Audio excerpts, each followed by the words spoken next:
Aabot sa mahigit 500,000 piso ang halaga ng pinsala ng sunog sa Barangay Paho sa Lapu-Lapu City, Cebu noong Biyernes ng hapon. Mabilis na kumalat ang apoy dahil gawa sa light materials ang mga bahay roon.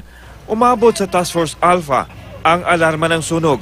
Mahigit 500 pamilya ang naapektuhan sa insidente. Give them temporary shelter sa area. Doon natin mga kapal. Nasawi naman sa sunog ang 2 bata, edad 1 at 3, na sinasabing naglaro umano ng posporo na naging sanhi ng sunog.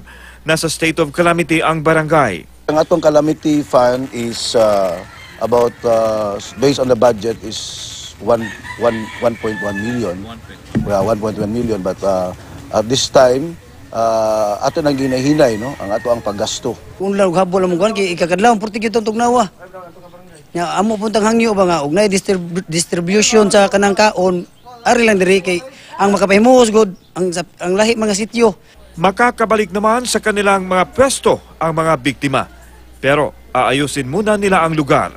Kinahanglan mag-reblocking ta. Kay dili ta gusto nga ang nahitabo karon mahitabo sa umaabot. Alan Domingo, Nagbabalita, Pilipinas.